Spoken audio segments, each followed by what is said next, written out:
to me, but you guys don't actually know what doctors sell. Doctors are professional services. Doctors sell time. Doctors sell time. If I go and see my doctor, Shane, he says, Dan, you're a diabetic with high blood pressure. Here's your prescription. I walk out the front door, have a massive stroke and drop dead. Shane still got paid. I didn't make it to the pharmacy. I didn't get my drugs. Shane still got paid. It's all about Shane. Because he sells time.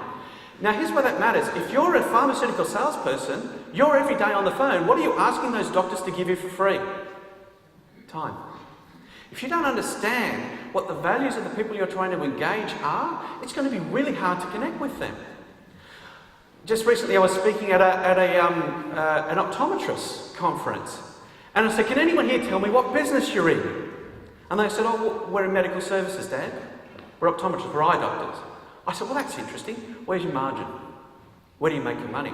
Do you make your money in the back room doing consults, going blurry, less blurry, blurry, less blurry? 5 years at university to do that, blurry, less blurry.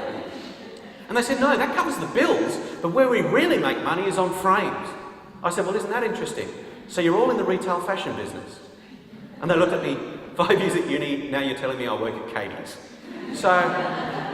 But I said to them, how do you decorate your store? Is your store decorated like a fashion boutique that's inviting and I want to go in and browse? Or is it decorated like a clinic or a pharmacy that's intimidating and I don't want to go into? How do you arrange your frames? Are they arranged by brand? Or are they arranged by face shape or by season? Does it tell me how to wear these as a fashion item? And where do you spend your training budget? Do you spend your training budget on yourself? Or do you spend your training budget on the 19-year-old who's sitting up front updating her Facebook status?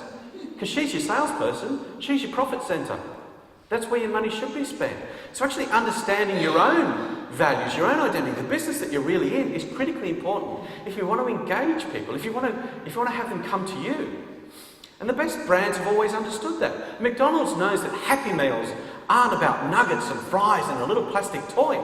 They're about 15 minutes of peace and quiet on the drive to Nana's. That's what Happy Meals are about.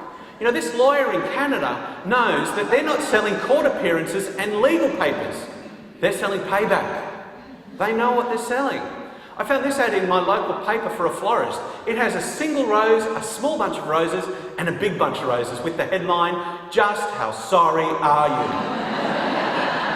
This person knows what they're selling and they know who they're selling to. This next ad's a little bit more confronting. It's actually my favourite ad of all time.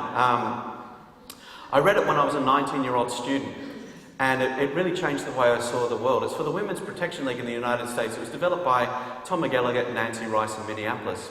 The headline reads, 1 in 4 women will be raped in her lifetime.